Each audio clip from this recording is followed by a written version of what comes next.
Hello friends, welcome to bio Barbie. आज का हमारा टॉपिक है अपेंडिकुलर स्केलेटन। ठीक है, चलिए स्टार्ट करते हैं।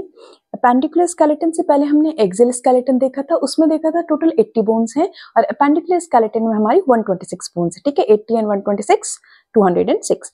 तो जो हमारा अपेंडिकुलर स्केलेटन है इसमें क्या आता है, इसमें हमारे लिम्स आते हैं, ये हैंड एंड लेग्स और गर्डल्स आते हैं। ठीक है, तो क्या आता है, pectoral girder, shoulder bone, pelvic girder, hip bone, bones of four limbs and bones of hind limbs. ठीक है, और इनका फंक्शन क्या है, इनका मेन फंक्शनल है, ये हमारे लोकोमोशन मूवमेंट में हेल्प करते हैं। ठीक है, ओके, चलिए स्टार्ट करते हैं। टोटल बोन्स 126 और क्या क्या आता है इसमें, पेक्टोरल गर्डर में जो है हमारी 4 बोन्स पाई जाती हैं। ठीक है, अपर लिम्स में हमारी 60 बोन, 30 हैंड में total 60।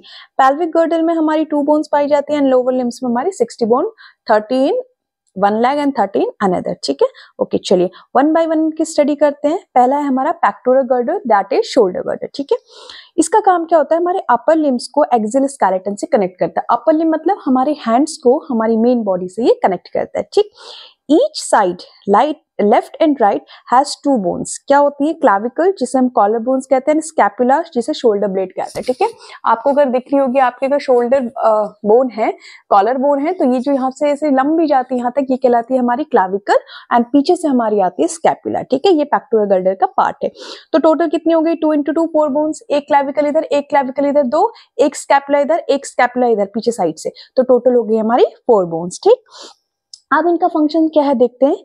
It attaches the upper limb to the skeleton, वही है, अपर लिम्ब को हमारे स्केलेटन से अटैच करता है and provides attachment points for muscle of arms and chest, arms और चेस्ट की मसल्स के लिए अटैचमेंट पॉइंट्स प्रोवाइड करता है एंड शोल्डर एंड आर्म के फ्री मूवमेंट को ये हेल्प करता है। ठीक, ओके, नेक्स्ट है स्ट्रक्चर। देखिए यहाँ पे है क्लाविकल, ये देखिए इस क्लाविकल की बात कर रही थी मैं, ये है ना, ये यहाँ से इसको हम कॉलर बोन या ब्यूटी बोन कहते हैं, ये है क्लाविकल।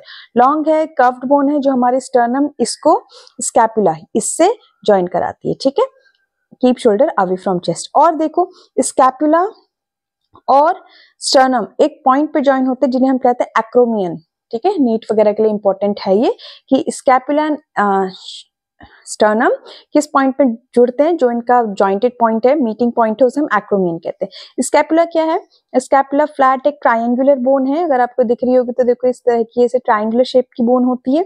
ठीक है, और कहाँ पाई जाती है, सेकंड से लेके 7th रिब्स तक, पीछे साइड से सेकंड से स्टार्ट होती है 7th रिब्स तक ये पाई जाती है। ठीक है, इसमें सॉकेट होता है, उस कैविटी को हम कहते हैं ग्लिनॉइड कैविटी, जो हमारी अपर आर्म्स को, ठीक है, अपर आर्म्स को हमारे शोल्डर जॉइंट से जो बॉल एंड सॉकेट जॉइंट बनाती है ना, वो स्कैपुला की हेल्प से ही बनता है। ठीक है, तो ये हो गया हमारा पेक्टोरल गर्डर। कितनी बोन्स है इसमें, 4 बोन्स है। नेक्स्ट हम देखते हैं बोन्स ऑफ अपर लिम्ब, मतलब कि हाथ, अपने हाथ की बोन्स देखते हैं। ठीक है, each upper limb has 30 bones, 30 इधर 30 इधर, टोटल कितनी हो गई 60। ठीक है, सिंस वी हैव 2 आर्म्स तो टोटल बोन्स हो गई 60। ये देखो ये स्ट्रक्चर है। ठीक है, आप चाहे तो अपने को खुद को एक मॉडल रख सकते हो, मिरर के सामने देख के आप अपनी बोन्स कैलकुलेट कर सकते हो। ठीक है, तो देखिए हाथ की हम यहाँ से तो स्कैपुला हो गई, अब हम जो हमारी लिम्स की है वो यहाँ से स्टार्ट है। ठीक है, आप देखिएगा, एक होती है हमारी ह्यूमरस, ये यहाँ से लेके, ठीक है, जो शोल्डर से लेके एल्बो तक होती है पूरी वन, ये है ह्यूमरस। फिर है हमारी रेडियस अल्ना, 2 हो गई, मतलब एक एक हो गई, एक रेडियस एक अल्ना। ठीक, ये वाली जो बोन है ना, ये होती है एक रेडियस एक अल्ना। ठीक, फिर आते हैं हमारे कार्पल्स, ये होते हैं हमारे 8, ये जो रिस्ट होती है ना हमारी रिस्ट, यहाँ पे हमारे कार्पल्स पाए जाते हैं। ठीक है, इस एरिया में कितने होते हैं, 8 होते हैं। फिर आते हैं हमारे मेटाकार्पल्स, ये जो होती है हमारी, ये होती है मेटाकार्पल्स। ठीक है, ये होती है टोटल हमारी 5। फिर आते हैं हमारे फैलेंजेस, ये जो फिंगर्स है ना, यहाँ पे हमारे फैलेंजेस होते हैं एंड ये होते हैं टोटल 14। तो आप कैलकुलेट करो, 14, मेरी मैथ्स वैसी वीक है, 5 6 7 8 8 8 16 16 एंड 14 30 हो गई ना 30 बोन्स। ठीक, तो होगी एक हाथ में 30, एक हाथ में 30, टोटल 60 हो गया हमारा अपर लिम्ब। ठीक, ओके, चलिए पेल्विक गर्डर, हिप गर्डर की बात करते हैं। पेल्विक गर्डर क्या करता है, हमारे लोअर लिम्स को एक्सियल स्केलेटन से कनेक्ट करता है। ठीक है, 2 हिप बोन्स होती है और हिप बोन्स को हम कोक्सल बोन्स कहते हैं। ठीक है, और हिप बोन जो है 3 बोन के फ्यूजन से बनती है, एक होती है इलियम, ILIUM। ठीक है, एक होती है इस्कियम, एक होती है प्यूबिस। इलियम अपर ब्रॉड पार्ट है, इसके हम लोअर बैक पार्ट को कहते हैं, प्यूबिस फ्रंट पार्ट को कहते हैं। ये तीनों मिलती है एक सॉकेट में, उसे हम कहते हैं एसिटाबुलम। ठीक है, जहाँ पे जो हमारे जो पैर की जो बोन होती है, female longest bone thigh bone, वो हमारे हिप बोन जॉइंट से अटैच होती है, कहाँ पे, एसिटाबुलम में। ठीक, ओके, फंक्शन क्या है हिप बोन्स का, पेक्टोरल गर्डल का हमारे बॉडी वेट को बेयर करता है। पैल्विक ऑर्गन है जो हमारा यूरिनरी ब्लैडर जो रिप्रोडक्टिव ऑर्गन उन्हें प्रोटेक्ट करके रखता है और हमारी लेग मसल्स के साथ अटैचमेंट प्रोवाइड करता है, ठीक है। ओके, नेक्स्ट है हमारा बोन्स ऑफ लोअर लिम्ब। अब लोअर लिम्ब की बोन जिस तरह से हमने अपर लिम्स की बोन देखी थी ना, तो लोअर लिम्स की हम बोन देखते हैं, ठीक। लेग्स एंड फुट में जिस तरह से हमारे एक हाथ में 30 बोन्स थी ना, इसी तरह से पैरों में भी होती, ठीक है। Each lower limb has 30 bones और 2 लेग्स हैं तो टोटल कितनी हो गई 60 बोन्स, ठीक। चलिए देखते हैं कैसे है 60। ये तो हमारा पेक्टोरल गर्डल वाला हो गया, इलियम प्यूबिस इस्कियम वाला, ठीक है। अब जो हमारा लोअर लिम्ब है यहाँ से देखते हैं कितने फीमर, एक फीमर जो लॉन्ग बोन होती है, ठीक है, हिप से लेके जो हमारे नी तक जाती है। फिर एक हो गई हमारी नी पे आती है नी बोन पटेला, इसे हम नी बोन भी कहते हैं, ठीक। फिर आती है हमारी टीबिया और फिब्यूला, ठीक है, फाइब्यूला एक एक। अब टार्सल से हमारी 7, हाथ में हमारी कितनी थी 8 थी ना रिस्ट में यहाँ पे, लेकिन टार्सल से हमारे 7 और वो एक बोन कहाँ चला गया, एक बोन ये पटेला में एडजस्ट हो गया नी बोन में, ठीक। फिर वही मेटाटार्सल्स 5, फैलेंजेस 14। अब आप अगेन काउंट करके देख सकते हैं, ठीक है, 7 8 9 10 5 1 6 16 और 14 18 30, ठीक। ओके, चलिए आई होप यहाँ तक आपको सब क्लियर होगा। अब नेक्स्ट है हमारा जॉइंट्स, ठीक है। चलिए जॉइंट्स देखते हैं। जॉइंट्स आपको पता ही है, जॉइंट एक ऐसा प्लेस है जहाँ पे 2 या 2 से ज्यादा बोन्स आपस में मीट करती है, ठीक। क्या करता है, बोन्स को टुगेदर होल्ड करके रखता है और मूवमेंट अलाउ करता है ना। जॉइंट में कई केसेस में मूवमेंट होता है, जैसे अब हमारे जो क्रेनियम में होते हैं सूचर्स होते हैं उनमें मूवमेंट अलाउ नहीं होता, तो किसी किसी केसेस में जॉइंट्स हमारे मूवमेंट अलाउ करते हैं, मैनी केसेस में, ठीक है। अब कितने तरह के जॉइंट्स होते हैं, मूवमेंट के बेसिस पे अगर हम देखें, ठीक है, कितना मूवमेंट वो अलाउ करते हैं, इस बेसिस पे हमारे 3 होते हैं, फाइब्रस, कार्टिलेजिनस एंड साइनोवियल। जो फाइब्रस जॉइंट्स हैं ये होते हैं हमारे इमूवेबल, मतलब बिल्कुल मूव नहीं करते। कौन सा मूव नहीं करता, यहाँ क्रेनियम बॉक्स पड़ा था ना लास्ट वीडियो में, वो हो गया हमारा फाइब्रस। कार्टिलेजिनस जो स्लाइटली मूव कर सकते हैं, साइनोवियल जो फ्रीली मूव कर सकते हैं, ठीक। ओके, चलिए इनको भी डिटेल में देख लेते हैं। फाइब्रस जॉइंट्स क्या है, इमूवेबल जॉइंट्स तो कहाँ होते हैं, इन्हें हम फिक्स जॉइंट्स भी कहते हैं क्योंकि फिक्स हैं। ऐसे जॉइंट्स होते हैं यहाँ पे बोन्स जो होती है ना fibrous tissue, tough fibrous tissue से आपस में कनेक्टेड रहती है, कोई भी मूवमेंट यहाँ पे नहीं देखने को मिलता है, ठीक। जैसे sutures of skull bones, joints between teeth and jaw bone, यहाँ पे भी नहीं होता है, ठीक। उसके बाद है हमारा फंक्शंस क्या है इसका, ये हमारी स्ट्रेंथ और प्रोटेक्शन प्रोवाइड करती है, मूवमेंट नहीं प्रोवाइड करती, ठीक है। चलिए कौन सा, फाइब्रस जॉइंट। नेक्स्ट है हमारा कार्टिलेजिनस जॉइंट। कार्टिलेजिनस जॉइंट है जो स्लाइटली मूवमेंट अलाउ करता है बट थोड़ा थोड़ा सा, ठीक है। पार्टली मूवेबल जॉइंट्स भी कहते हैं। ये कार्टिलेजिनस नाम है, तो ये कार्टिलेज से जॉइंट होते हैं जो लिमिटेड मूवमेंट हमें अलाउ करते हैं, ठीक। कार्टिलेज जो होता है कुशन की तरह यहाँ पे एक्ट करता है, जो फ्लेक्सिबिलिटी शो करता है। और एग्जांपल कहाँ पाए जाएंगे, joints between vertebra, spine, spine होती है ना, हम थोड़ा बहुत इसमें मूवमेंट शो कर पाते हैं। Joint between 2 hip bone, pubic symphysis कहते हैं। इसका फंक्शन क्या है कि हमारी स्लाइट मूवमेंट करता है, स्ट्रेंथ प्रोवाइड करता है, बैंडिंग में हेल्पफुल होता है और शॉक को एब्सॉर्ब करने में हेल्पफुल होता है, ठीक है। तो ये हमारा कार्टिलेजिनस जॉइंट्स। नेक्स्ट देखते हैं साइनोवियल जॉइंट्स। ये हमारे होते हैं freely movable joints, freely move करते हैं, ठीक है। Most common and most movable type of joint हमारे साइनोवियल जॉइंट ही है, ठीक है। यहाँ पे जो बोन्स होती है ना सेपरेटेड होती है, कैविटी पाई जाती है, ठीक है। और उस कैविटी में एक फ्लूइड होता है जिसे हम साइनोवियल फ्लूइड कहते हैं, ठीक है। और ये जो फ्लूइड होता है ये ना 2 जॉइंट्स के बीच में लुब्रिकेशन का काम करता है ताकि वहां पे फ्रिक्शन ना हो, ठीक है। फ्रिक्शन अवॉइड करने के लिए साइनोवियल फ्लूइड पाया जाता है जो एज अ लुब्रिकेशन भी वहां पे वर्क करता है।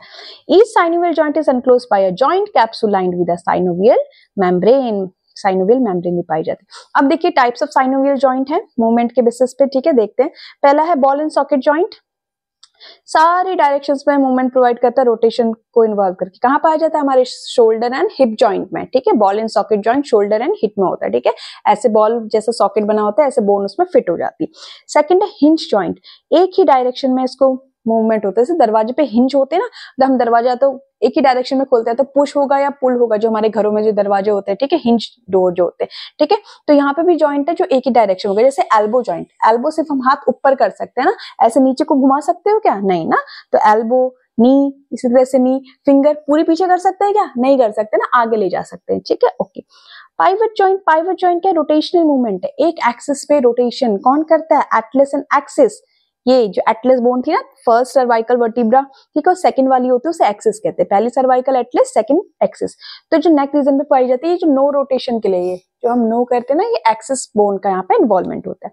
फिर है ग्लाइडिंग जॉइंट। ग्लाइडिंग मतलब ग्लाइड करना, एक बोन दूसरे के ऊपर स्लाइड करना। ये कहाँ पाया जाता है? ये जो ये रिस्ट बोन होती है, कार्पल्स, या जो एंकल में पाई जाती है टार्सल्स, वो ये ग्लाइडिंग जॉइंट उनमें पाया जाता है। ठीक, आई होप यहाँ तक क्लियर होगा। अब देखो नेक्स्ट है हमारा सैडल जॉइंट। सैडल जॉइंट क्या होता है? मूवमेंट इन टू प्लेन्स, जहां पे दो प्लेन में मूवमेंट है, side to side and front and back. ठीक है, कहाँ पाया जाता है? Base of thumb between carpal and metacarpal bone, यहाँ पे थंब में, यहाँ पे जो है सैडल जॉइंट पाया जाता है। देखो ये मूवमेंट जो हो रहा है। फिर है कॉन्डोलॉइड जॉइंट, एलिप्सॉइड जॉइंट कहते हैं, यहाँ पे मूवमेंट होता है लेकिन रोटेशन नहीं होता है। रिस्ट जॉइंट होता है, जैसे ना ये रेडियस और कार्पस के बीच में देखो रोटेशन हो रहा है नहीं, लेकिन थोड़ा बहुत ये वाली, हाँ इसकी बात कर रहे हैं, लेकिन मूवमेंट यहाँ पे होता है पूरा इस तरह से, रोटेशन ये वाली बोन्स का नहीं होता है। ठीक, तो ये हमारे टाइप्स ऑफ साइनोवियल जॉइंट्स, ठीक है, जो मूवमेंट प्रोवाइड करते हैं। आई होप यहाँ तक आपको सब क्लियर होगा। अब इस चैप्टर का हमारा लास्ट टॉपिक है, that is disorders of muscular and skeletal system. ठीक है, देखते हैं क्या क्या डिसऑर्डर्स हैं। पहला है हमारा माइस्थीनिया ग्रेविस, मस्कुलर डिसऑर्डर है, एक ऑटो इम्यून डिजीज है। ठीक है, यहाँ पे क्या होता है, जो बॉडी के जो इम्यून सिस्टम है वो खुद के सेल्स पे अटैक करते हैं। ठीक है, जिसकी वजह से फटीग होता है, वीकनिंग होती है और स्केलेटल मसल्स की पैरालिसिस भी हो सकती है। नेक्स्ट है हमारा मस्कुलर डिस्ट्रोफी, जिसे मस्कुलर डिसऑर्डर है। ये group of genetic inherited disorder है। ऊपर वाला ऑटो इम्यून था, मस्कुलर डिस्ट्रोफी जेनेटिक है। क्वेश्चन कई बार पूछा गया है नीट में भी, ठीक है, कि मस्कुलर डिस्ट्रोफी कैसा है? ये जेनेटिक डिसऑर्डर है। ठीक है, जहाँ पे क्या मसल फाइबर्स जो है डैमेज हो जाती है ओवर द टाइम। नेक्स्ट है टेटनी। टेटनी में क्या होता है? जहाँ पे हमारा कैल्शियम लेवल जो होता है ये काफी कम हो जाता है, हाइपर कैल्सियमिक कंडीशन हो जाती है, जिसकी वजह से क्या होता है? स्पैम आ जाते हैं, सडन टाइटनिंग हो जाती है मसल्स की। ठीक, ओके। नेक्स्ट है हमारा आर्थराइटिस, ये तो आपने बहुत सुना होगा, स्केलेटल डिसऑर्डर है। इसमें क्या होता है? इन्फ्लेमेशन हो जाता है जॉइंट्स पे, ठीक है, एक से ज्यादा जॉइंट्स पे स्वेलिंग आती है, पेन आता है, इसे हम कहते हैं आर्थराइटिस। नेक्स्ट है ऑस्टियोपोरोसिस। ऑस्टियो वर्ड है बोन से रिलेटेड, पोरोसिस मतलब छेद होना। बोन में छेद कैसे होगा? ये कंडीशन है जहाँ पे बोन हमारी वीक हो जाती है, ब्रिटल हो जाती है। ठीक है, और इसका जो एक कॉमन है, decrease level of oestrogen is a common cause, और ओल्ड एज में ज्यादातर देखने को मिलती है। नेक्स्ट हमारा गाउट, स्केलेटल डिसऑर्डर है ये भी। इसमें क्या होता है? जॉइंट्स का इन्फ्लेमेशन हो जाता है, किसकी वजह से? यूरिक एसिड डिपोजिशन की वजह से, जिसे आई थिंक गठिया कहते हैं आई थिंक इन हिंदी। ठीक है, ओके, तो ये था हमारा all about locomotion and movement. ठीक है, आई होप आपको सब समझ आया होगा। अगर पसंद आया तो लाइक कीजिए, अपने दोस्तों के साथ शेयर कीजिए, और अगर कुछ डाउट है आपके तो कमेंट कीजिए, और अगर वीडियो अच्छा लगा तो भी कमेंट कीजिए कि आपको सब अच्छा लगा। ठीक है, चलिए मिलते हैं नेक्स्ट वीडियो में एक नए टॉपिक के साथ। Thank you.